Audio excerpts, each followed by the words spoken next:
오늘 우리 읽은 이 말씀을 가지고 두려움 없이 전하라, 두려움 없이 전하라는 말씀 함께 나누도록 하겠습니다. 2015년 기독일보라는 기사, 헤드라인 기사에 이런 기사가 있었습니다. 한국 교회도 목소리 내지 않으면 영국 교회처럼 될 것. 한국 교회도 목소리 내지 않으면 영국 교회처럼 될 것. 그 기사의 내용을 보면 한때 기독교 강국으로 세계를 호령했던 영국, 그러나 이제는 해지는 나라가 되었다. 오히려 동성애와 이슬람 세력 등의 공격에 기독교는 맥을 못 추고 있는 실정에 놓였습니다. 한국이 교회 성장과 선교 강국을 자랑했지만 불과 60년 전만 해도 영국이 그랬습니다. 몰락한 영국의 모습을 보면서 이제 한국도 예외일 수 없다라는 경각심이 일어나고 있습니다. 그 기사에서 이 안드레아라는 변호사는 이렇게 말했습니다.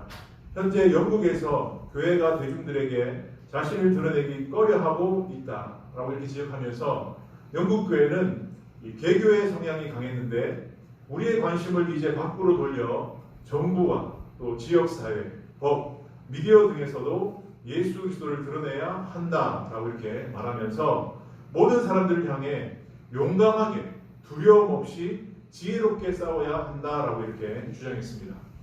특히 그는 다른 사람들 모두가 동의하는 것은 한 목소리를 낼 수 있지만 진리에 대한 공격이 이루어지는데도 영국 교회는 잠잠했다라고 이렇게 지적하고 아예 처음부터 교회는 강력한 목소리를 내야 한다라고 하면서 영국이 하나님을 잃어버려서 이러한 일들이 일어나게 되었고 이제 사람들은 말하기를 두려워하고 있다라고 이렇게 기사가 있었습니다. 여러분, 우리가 어떤 중요한 순간에 말을 하지 않고 침묵하면 기회를 놓치게 되고 돌이킬 수 없는 그런 어려움이 임하게 됩니다. 그래서 이런 말이 있습니다. 침묵이 죄이다. 침묵이 죄이다. 우리는 진리, 말씀에 대해서 알고 있지만 이 세상을 향해서는 쉽게 말하지 못하고 있는 것 같습니다. 왜냐하면 두려움 때문입니다. 우리 마음속에는 두려움이 있습니다. 우리가 이 진리에 대해서 이야기하며 사람들에게 나아가면 혹시 사람들로부터 미움을 받지 않을까 하는 그런 두려움이 우리 마음속에 있습니다. 또 사람들로부터 혹시 거절당하는 것은 아닐까 이런 두려움이 있습니다. 그리고 어떤 공격과 혹시 어떤 핍박을 받는 것은 아닐까 이런 두려움이 우리 마음속에 있기 때문에 우리는 침묵하고 있다는 것입니다. 두려움 없이 전하다라는 이런 윌리엄 페이가 쓴 책에 보면 이런 내용이 있더라고요.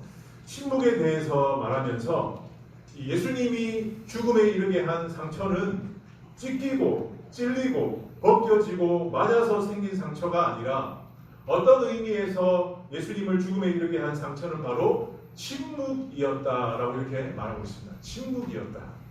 아무도 예수님을 변호하지 않았기 때문에 예수님은 그 상처로 인해서 십자가에서 죽게 되었다라고 이렇게 이야기하고 있습니다. 정말 그렇습니다. 어느 누구도 예수님을 변호하지 않았습니다. 모두가 다 입을 닫고 있었습니다. 우리가 이 여러 가지 두려움으로 인해서 말하지 않으면 누군가는 상처를 받게 되고 또 어느 누군가는 이 죽음이라는 고통을 당할 수도 있습니다. 그래서 우리는 이 두려움을 극복하고 말해야 합니다. 입을 열어야 합니다. 그래서 입을 열어서 진리, 이 복음을 전해야 하는 것입니다. 오늘 본문에서 사도 바울은 구원의 길, 구원 얻는 방법에 대해서 설명하고 있습니다. 그러면서 오늘 본문에는 우리가 전해야 될 이 복음이 가지고 있는 특징에 대해서 이야기하고 있습니다. 복음이 어떤 특징이 있는가? 그래서 우리는 이러한 복음의 특징을 바탕으로 그것을 살피면서 우리가 두려움 없이 전해야 하는 이유를 발견할 수 있습니다. 자, 우리가 두려움 없이 전해야 하는 이유 첫 번째는 복음은 부끄럽지 않게 만들었다는 것입니다. 복음은 우리를 부끄럽지 않게 만들었다는 것입니다. 오늘 10장 11절에 보면 성경에 이르되 누구든지 그를 믿는 자는 부끄러움을 당하지 아니하리라 하니 부끄러움을 당하지 아니하리라. 사실 이 말씀은 이사야서 28장 16절의 말씀을 인용해서 바울이 그대로 설명한 것입니다. 그러니까 예수 그리스도를 믿는 자들은 어느 누구든지 부끄러움을 당하지 않게 된다. 부끄러움을 당하지 않게 된다는 것입니다. 그러니까 복음이 예수 믿는 우리를 부끄럽지 않게 만든다라는 것입니다. 여러분 특별히 이 11절 이 9절에서 부끄러움이라는 단어에 한번 집중하시기 바랍니다.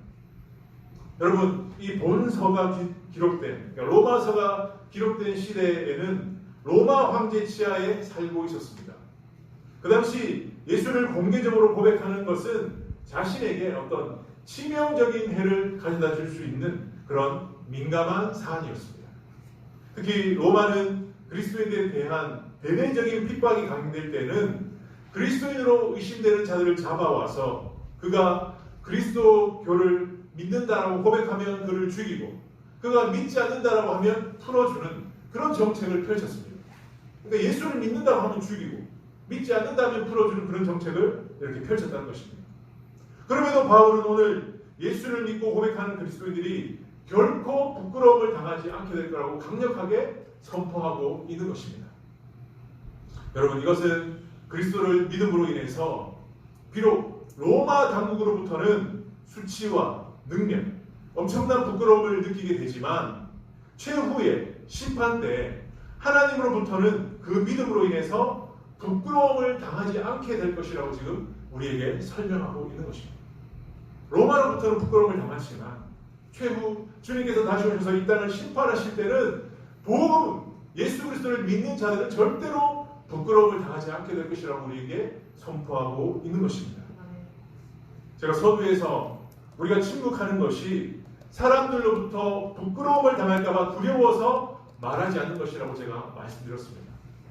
당시 그리스도인들이 예수를 믿고 예수를 전한다는 것은 지금 우리가 생각하는 사람들로부터의 어떤 잠깐적인 부끄러움, 손가락질이나 비난을 당하는 것을 넘어서서 그들은 목숨을 걸어야 되는 상황임에도 불구하고 그들은 이 말씀을 의지하여서 부끄러움 없이 예수는 나의 주라고 당당하게 고백했던 것입니다.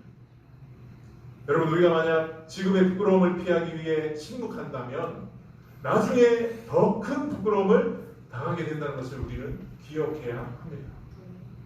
지금의 잠깐의 부끄러움이지만 나중에는 영원한 부끄러움입니다. 지금은 지나갈 수 있는 부끄러움이지만 나중에는 지나가지 않는 우리에게 계속해서 남아있는 부끄러움이 될 수 있다는 것입니다. 여러분 복음이 우리를 부끄럽지 않게 만들어 주었습니다. 복음이 우리를 부끄럽지 않게 만들어 주었습니다. 그렇다면 여러분 예수를 믿는 성도들은 왜 부끄러움을 당하지 않을까요? 왜 부끄러움을 당하지 않게 되었을까요? 그것은 예수 그리스도께서 우리가 당할 부끄러움을 십자가에서 대신 다 당해 주셨기 때문입니다. 우리가 당해야 될 모든 부끄러움을 예수님이 십자가에서 다 당해 주셨기 때문에 복음을 예수를 믿으면 우리는 부끄러움을 당하지 않게 된다는 것입니다. 아멘. 히브리서 12장 2절에 이렇게 되어 있습니다. 우리 같이 한번 읽어봅시다. 시작. 믿음의 지혜로 온전하게 하시는 이인 예수를 바라보자. 그는 그 앞에 있는 십자가를 참으사 부끄러움을 개의치 아니하시더니. 정말 예수님은 십자가 위에서 우리가 당해야 될 모든 부끄러움을 위해서 당신이 당한 그 부끄러움을 개의치 않고 십자가 위에서 죽으셨다는 것입니다. 예수님께서는 우리가 짊어져야 할 십자가를 대신 지시고 또 우리가 당해야 할 수치와 저주를 대신 받아주셨기 때문에 우리는 결코 부끄러움을 당하지 않게 될 것이다 라고 우리에게 말씀하고 있습니다. 여러분 예수님이 우리의 모든 부끄러움을 다 가져가신 줄 믿습니다. 우리의 모든 수치와 우리의 모든 저주를 예수님이 다 가져가 주셨습니다. 그래서 여러분 우리가 이 말씀을 비추어 봐서 우리가 이렇게 정의할 수 있습니다. 이렇게 정리하여 생각할 수 있습니다. 복음이 우리를 부끄럽지 않게 만들었기 때문에 우리 또한 복음을 부끄러워해서는 안 된다. 그렇지 않습니까? 복음이 우리의 모든 부끄러움을 가져갔기 때문에 우리가 복음을 부끄러워해서는 안 된다. 우리가 예수님을 부끄러워해서는 안 된다는 것입니다. 예수님께서 우리의 모든 부끄러움을 가져가셨기 때문에 우리는 예수 믿는 것을 부끄러워해서는 안 된다는 것입니다. 그래서 우리는 부끄러움, 이 두려움을 극복하고 복음을 전해야 한다라는 것입니다. 이것을 지금 바울은 우리에게 말씀하고 있습니다. 이 말씀을 기록한 사도 바울 역시 자신의 모든 부끄러움 수치를 가져간 복음을 부끄럽지 않게 여긴다라고 고백했습니다. 로마서 1장 16절에 보면 내가 복음을 부끄러워하지 아니하노니, 그냥 고백한 것이 아닙니다. 복음이 자신의 모든 부끄러움을 가져갔다는 그런 확신이 있었기 때문에 바울은 당당하게 고백하는 것입니다. 내가 복음을 부끄러워하지 아니한다. 내가 예수 믿는 것을 부끄러워하지 아니한다. 나의 목숨을 위협하는 한이 있더라도 나는 절대로 예수 믿는다는 것을 숨기지 않는다 라고 지금 당당하게 고백하고 있는 것입니다. 그래서 우리는 두려움 없이 복음을 전할 수 있는 것입니다. 시편 33편 5절에도 이렇게 말씀합니다. 그들이 주를 앙망하고 광채를 내었으니 그들의 얼굴은 부끄럽지 아니하리로다. 부끄럽지 않다는 것입니다. 사랑하는 여러분, 우리는 더 이상 사람들의 시선을 의식하지 맙시다. 사람들의 비난과 핍박을 두려워하지 맙시다. 우리를 더 이상 부끄럽지 않게 만든 복음을 담대하게 두려움 없이 전하는 저와 여러분 될 수 있기를 주님의 이름으로 축복합니다. 복음이 우리를 부끄럽지 않게 만들었다는 것입니다. 자, 두 번째, 우리가 두려움 없이 복음을 전해야 하는 이유는 복음은 차별 없이 풍성함을 준다는 것입니다. 차별 없이 우리에게 풍성함을 준다는 것입니다. 자, 오늘 12절 말씀에 보면 유대인이나 헬라인이나 차별이 없습니다. 한 분이신 주께서 모든 사람의 주가 되사 그를 부르는 모든 사람에게 부요하시도다. 부요하시도다. 자, 이것은 복음의 보편성과 또 복음의 풍성함에 대한 말씀입니다. 그러니까 하나님의 구원의 은혜는 차별 없이 임한다는 거예요. 차별 없이. 그래서 11절에 보면 누구든지라고 하면 누구든지 주를 믿으면, 그리고 13절에도 누구든지 주의 이름을 부르는 자는 구원을 받으리라. 누구든지.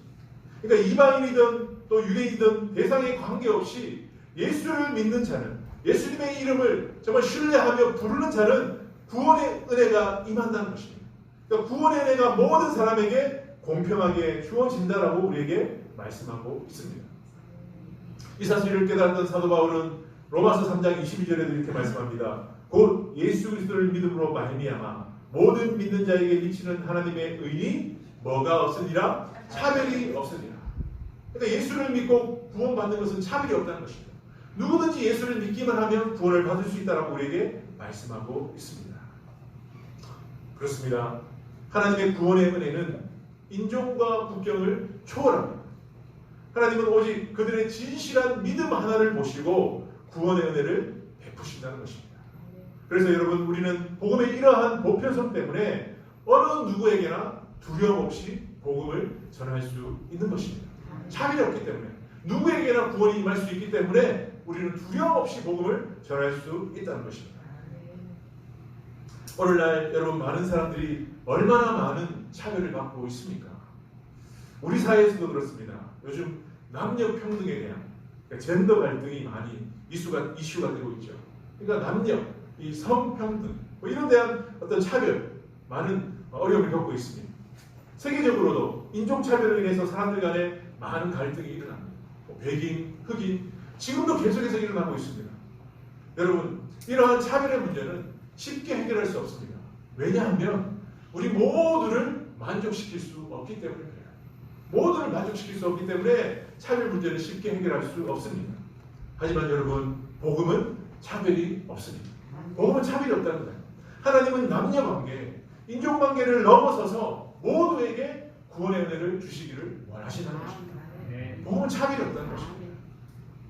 뿐만 아니라 오늘 이 말씀에서 복음은 구원의 은혜는 풍성하다라고 지금 말씀하고 있습니다. 12절에 보니까 주께서 그를 부르는 모든 사람에게 부요하시도다. 그러니까 풍성하다라고 지금 말씀하고 있습니다. 자, 여기에서 풍성하다는 의미는 크게 두 가지 의미가 있습니다. 무슨 의미일까요? 첫 번째는 하나님의 구원의 은혜에는 제한이 없다는 거예요. 제한이 없다. 그러니까 하나님의 구원의 은혜는 주를 믿는 자는 얼마든지 구원할 수 있다. 예수를 믿기만 하면 얼마든지 구원할 수 있다. 그래서 구원의 은혜는 풍성하다, 부요하다라고 지금 말씀하고 있습니다. 그렇습니다. 하나님의 은혜는 모자람이 없습니다. 모자라지 않습니다. 그리스도의 피는 모든 사람의 죄를 사하시고도 남음이 있는 능력이 있다는 것입니다. 모든 사람, 전 인류의 죄를 사하고도 남음이 있다는 것입니다. 그만큼 풍성하다는 것입니다. 제한이 없다는 것입니다. 이 진리에 대해서 오해하고 일부의 어떤 이단들은 구원받는 자들은 극소수다. 14만 4천 명만 구원받는다. 그것은 잘못된 생각이에요. 오해입니다. 14만 4천이 아니라 주를 부르는 자는 모두 다 구원할 수 있는 능력이 있다는 것입니다. 제한이 없다는 것입니다. 누구든지 주를 부르기만 하면, 누구든지 주를 믿기만 하면 예수님의 보혈은 그들의 모든 죄를 다 사해 주신다는 것입니다. 제한이 없다는 것입니다. 풍성하다는 것입니다. 그렇기 때문에 우리는 두려움 없이 전할 수 있다는 것입니다. 모자라지 않기 때문에. 그렇잖아요. 무한대라면, 하나님의 이 은혜가 무한대라면 우리가 누구에게든지 다 전할 수 있는 것입니다. 모자람이 없기 때문에. 뿐만 아니라 부유하다는 또 다른 의미는 이 구원의 은혜는 그 자체적으로 풍성하다는 것입니다. 그러니까 하나님이 우리에게 주는 이 구원의 은혜는 그 자체만으로도 풍성하다는 거예요. 여러분, 하나님이 우리에게 주시는 이 구원의 은혜는 단순히 그리스도를 믿는 자를 구원하시는 정도에서 그치는 것이 아닙니다. 단지 구원으로만 끝나는 것이 아니라는 거예요. 제가 로마서 8장에서 설교할 때 나눈 것처럼 우리가 하나님의 자녀가 된다는 것은 우리의 존재 자체가 바뀌는 것이라고 했습니다. 우리 존재가 완전히 변화되는 것이라고 했습니다. 우리가 구원을 받게 되면 그리스도와 더불어 하나님의 나라를 유업으로 상속받게 되는 그런 풍성한 은혜가 있다는 것입니다. 그러니까 구원받는다는 것은 단순히 우리가 어떤 불에서 건진받는 것으로만 그치는 것이 아니라 하나님의 자녀가 되면 완전히 이전과는 다른 존재로 존재 자체가 변하게 되는 그런 풍성함을 우리에게 지금 말씀하고 있습니다. 그렇기 때문에 여러분, 이 구원의 은혜는 풍성하기 때문에 우리는 누구에게나 두려움 없이 복음을 전할 수 있는 줄 믿습니다. 여러분, 구원에는 제한이 없어요. 또 구원 자체는 풍요롭다는 것입니다. 그래서 이 사실에 대해서 사도 바울은 에베소서 1장 7절 8절에서 이렇게 말씀합니다. 같이 한번 읽어봅시다. 시작. 우리는 그리스도 안에서 그의 은혜의 풍성함을 따라 그의 피로 말미암아 속량 곧 제사함을 받았느니라. 이는 그가 모든 지혜와 총명을 우리에게 넘치게 하사. 하나님께서 우리에게 주시는 구원의 은혜는 넘치도록 제한이 없이 넘치도록 우리에게 주시는 구원의 은혜라는 것입니다. 여러분, 복음은 차별 없이 어느 누구에게나 열려 있습니다. 그리고 복음을 받아들임으로 이전과는 다른 풍성한 삶을 살게 됩니다. 여러분, 우리가 이 사실을 확신한다면 누구에게나 두려움 없이 복음을 전하게 될 줄 믿습니다. 그래서 우리는 두려움 없이 전할 수 있는 것입니다. 자, 마지막 세 번째로 우리가 두려움 없이 전해야 되는 이유는 복음을 전하지 않으면 믿을 수 없기 때문에 그렇습니다. 복음을 전하지 않으면 믿을 수 없기 때문에 그렇습니다. 자, 우리가 읽었던 10장 14절 15절 말씀 한 번 더 읽어보겠습니다. 14절 15절 시작. 그런즉 그들이 믿지 아니하기를 어찌 부르리요? 듣지도 못한 이를 어찌 믿으리요? 전파한 자가 없이 어찌 들으리요? 보내심을 받지 아니하였으면 어찌 전파하리요? 바울은 14절 15절에서 복음을 통해서 우리가 어떻게 구원을 받게 되느냐, 구원의 과정에 대해서 지금 설명하고 있습니다. 역순으로 설명하고 있습니다. 믿음, 들음, 전파, 보냄. 누군가는 보내야 전파하게 되고, 누군가는 전파해야 들을 수 있고, 또 누군가는 들어야 믿을 수 있다는 거예요. 그러니까 이런 과정이 없이는 절대로 구원받을 수 없다는 것입니다. 여러분, 하나님의 구원의 은혜가 누구에게나 또 풍성한 은혜라 할지라도 전파하는 자가 없으면 절대로 그 구원의 은혜가 임할 수 없다는 거예요. 그러니까 제일 중요한 것은 전파해야 된다는 거예요. 두려움 없이 전해야 한다는 것입니다. 그러므로 여러분, 우리가 이 구절의 말씀을 확신한다면 하나님의 은혜로 먼저 구원 얻은 우리가 정말 우리 성도들이 복음의 메신저들이 다 되어야 한다는 것입니다. 우리가 복음의 메신저가 되어야만 그 하나님의 제한 없는 또 하나님의 풍성한 은혜가, 구원의 은혜가 임할 수 있다라는 것입니다. 여러분, 믿음은 그냥 우연히 혹은 저절로 생겨나는 것이 아닙니다. 저절로 생겨나는 것이 아니에요. 믿음은 반드시 들어야만 합니다. 들어야만 합니다. 그래서 10장 18절에 이렇게 말씀하죠. 그러므로 믿음은 들음에서 나며 들음은 그리스도의 말씀으로 말미암았느니라. 그러니까 우리가 예수 그리스도의 말씀, 그 복음을 들을 때 우리 안에 믿음, 또 구원의 은혜가 임할 수 있다라는 것입니다. 그러므로 여러분, 우리는 마땅히 비신자들에게, 곁에 있는 영혼들에게 복음을 전하여서 그들로 복음을 듣도록 만들어 주어야 한다는 것입니다. 우리가 전하지 않으면, 우리가 말하지 않으면 절대로 그들은 들을 수 없다는 것입니다. 이것이 곧 우리의 책무이고 우리의 의무라는 것입니다. 선택사항이 아니라 필수라는 것입니다. 우리 모두가 다 감당해야 될 일이라는 것입니다. 그런 의미에서 이 새생명 축제는 이러한 책임을 다할 수 있도록 하나님께서 우리에게 주신 기회입니다. 하나님께서 우리에게 주신 기회. 우리가 메신저로서 이 책임을 다하라고, 우리가 전파하라고 우리에게 주신 하나님의 기회라는 것입니다. 여러분, 이 자리에 앉아 계신 여러분 가운데 여러분은 어떻게 믿었습니까? 어떻게 예수님을 알게 되었습니까? 누군가 우리에게 복음을 전하여 들려주었기 때문에 우리는 믿게 된 것입니다. 그냥 믿는 사람은 아무도 없다는 거예요. 그냥 이 자리에 와서 앉아있는 사람은 아무도 없다는 것입니다. 우리의 믿음의 선진들이, 또 우리의 선교사들이 생명 바쳐 복음을 전하여 준 그 까닭이 있었기 때문에 우리가 이 자리에 지금 앉아 있는 것입니다. 그러므로 여러분, 우리 모두는 다 복음의 빚진 자들입니다. 은혜의 빚진 자들입니다.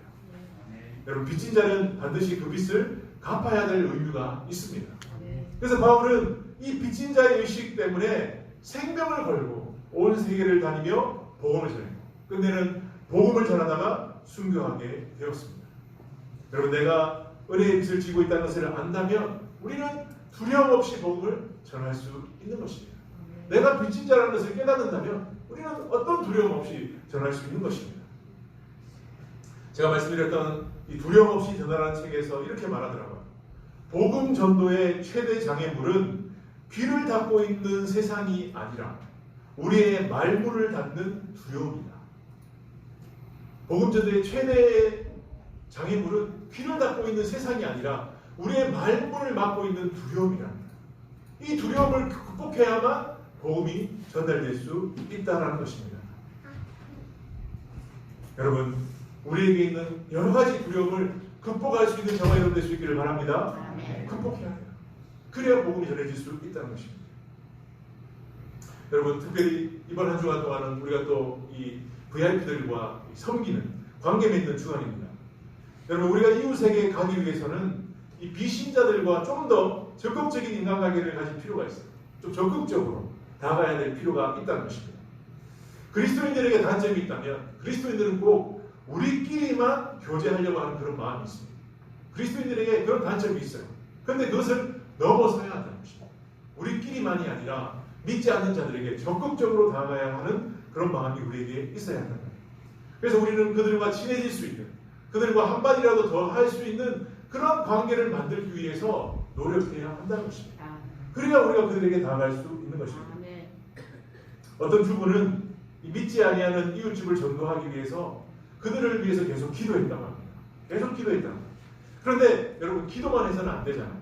기도하는 가운데 하나님께서 그 주부에게 지혜를 줬다고 합니다. 어떻게 해야 될까? 그래서 하나님께서 이런 지혜를 주셨어요. 그 부인은 전도하려고 하는 그 가정의 식구들, 그 식구들의 생일을 다 알아내어서 달력에 체크해놓고 생일 때마다 그분에게 예쁜 카드를 보내줬다. 그러니까 그 가정의 모든 식구들의 생일을 챙겨준 거죠. 뭐 오늘날은 우리가 카드는 아니라도 SNS 통해서 생일 축하한다는 말을 할 수 있지 않습니까? 그래서 그런 관계를 맺고 나중에 새생명 축제가 되어서 그들에게 복음을 전하여서 주님께로 인도했다라는 그런 내용이 있습니다. 그렇습니다, 여러분. 우리가 정말 두려움 없이 전하기 위해서는 우리끼리라는 이 관계 틀을 넘어서야 돼요. 그리고 그분들과 친하게 지내기 위해서 우리가 최선 기도하면서 하나님의 지혜를 구해야 한다. 그래서 그 지혜를 가지고 우리가 다가갈 때 그분들과 친밀해질 수 있고 또 그분들과 관계를 맺고 그들에게 말하여서 복음이 그들에게 흘러갈 수 있다라는 것입니다. 그래서 여러분, 우리 축복의 성도들은 우리끼리라는 틀에서 벗어날 수 있기를 바랍니다. 우리끼리가 아니라 이웃과의 관계를 만들어야 돼요. 곁에 있는 영혼들과의 관계를 만들어야 돼요. 그래야만 우리를 통해서 그들에게 복음이 전해질 수 있다는 것입니다. 여러분, 이번 한 주간 우리가 VIP를 섬기는 기간입니다. 여러분, 어떻게 섬기겠습니까? 어떻게 다가가겠습니까? 지혜가 필요합니다. 우리가 태신자를 위해서 뜨겁게 기도하면 하나님께서 그 사람에게 필요한 것을 깨닫게 해주실 것입니다. 그리고 그 필요한 것을 가지고 그 배신자에게 나아가면 그 배신자의 마음이 열릴 것입니다. 그리고 그 열린 마음 가운데 우리 입을 열어서 복음을 전하면 그 영혼을 우리가 주님께로 인도하게 될 줄 믿습니다. 그래서 우리가 복음의 열매를 맺게 되는 것입니다. 그래서 여러분, 우리는 두려움이 있습니다. 하지만 이 두려움을 극복한다면 하나님께서 우리의 입술을 통해서 복음이 전해지게 할 것이고, 그리고 그 복음을 통해서 많은 영혼들을 열매 맺게 하실 것입니다. 그래서 여러분, 남은 기간 동안 정말 입을 닫지 마시고 입을 열어서 두려움 없이 영혼들에게, 그리고 곁에 있는 부하들에게 다함으로 말미암아서 품고 있는 우리 모든 부하들을 주님께로 인도하는 저와 여러분 될 수 있기를 주님의 이름으로 축복합니다. 우리 같이 한번 기도하겠습니다. 오늘 말씀 기억하시면서 기도합시다. 이렇게 기도했으면 좋겠습니다. 하나님, 두려움 없이 전할 수 있도록 하나님 도와주시옵소서. 나에게 있는 알지 못하는 부끄러움을 극복하게 하시고, 또 차별 없이 주시는 풍성한 그 은혜를 확신하며 내가 복음의 메신저가 될 수 있도록 하나님 나를 사용하여 주시옵소서. 그리고 또한 우리끼리라는 이 관계를 넘어서서 이웃과 곁에 있는 영혼과 좋은 인간관계를 맺는 일에 최선을 다하는 저와 여러분 될 수 있도록 해달라고 우리 주여 한번 외치고 함께 기도하겠습니다. 주여, 주여, 주여, 주여, 감사합니다. 말씀 중에 깨달음 얻게 하시옵시고 간절히 시켜주시옵시고 예배 나와서 예배 드리면서 찬양하면서 기도하면서 나가게 하시옵니 원합니다. 주님, 오늘 가운데 어려움이 있지만 그 어려움 속에서도 주님의 바람을 도와주시옵시고 가운데서 주님 새로운 주제를 준비하면서 어려움 없이 전하라는 말씀을 주셨습니다. 그래서 상처는 침묵이었고 부끄럽지 않게 만들었습니다. 주님, 우리가 부끄럽지 않을 수 있는 이유는 주님을 믿고 주님을 따르고 예수님을 믿는 것이 아니라 예수님께서 이미 주님이 우리의 당할 부끄러움을 전부 다 사하여 주셨고 부끄러움을 당하셨기 때문에 주님이 우리 모든 죄를 위하여서 목숨 바쳐 십자가에 돌아가신 것처럼 부끄러움을 당했기 때문에 주님께서 우리가 당할 부끄러움을 주셨기 때문에 부끄럽지 않은 그런 말씀의 의미를 되새기며 나아갈 수 있게 도와주옵소서. 우리가 복음을 부끄럽지 않다 생각할 수 있게 도와주옵시고 복음에 정말 차별 없이 풍성함을 줄 수 있도록 제한이 없고 넘치게 할 수 있는 그런 복음을 내려 주시옵소서.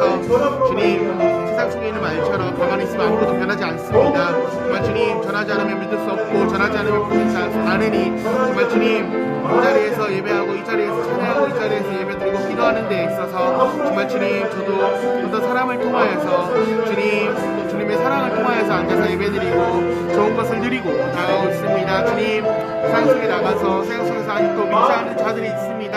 그들에게 정말 복음을 전할 수 있게 도와주시고 주님, 노력합니다. 주님, 모든 성령님이 나갈 수 있도록 도와주시고 성령님께서 일하여 주시고 주가 일을 하여서 정말 나갈 수 있도록 도와주시고 믿음으로서 이겨낼 수 있게 도와주시옵소서.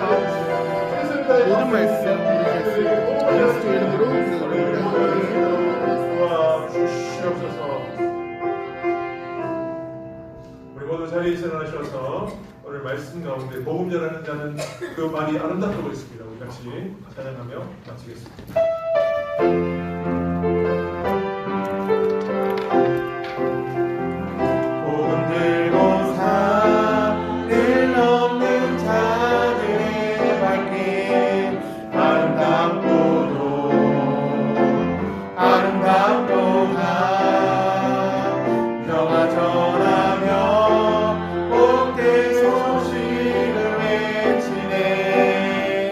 주 다스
그리스도의 은혜와 하나님의 사랑과 성령의 함께하시며 교통하심이 세상 사람들의 손가락질과 비난으로 인해서 두려워하며 침묵하는 것이 아니라 우리가 복음으로 말미암아 모든 수치와 부끄러움이 사라졌음을 확신하며 또 구원의 은혜가 차별 없이 풍성하다는 것을 확신하며 또 전파하지 않으면 어느 누구도 들을 수 없고 믿을 수 없다는 사실을 확신하며 이제부터는 내가 메신저로서 주의 그 복음 전하는 사명을 감당하기로 결단하는 축복교회 성도들 머리와 가정과 또 삶의 터전 위에 지금부터 영원히 함께 하시기를 예수님의 이름으로 간절히 축원하옵나이다. 아멘.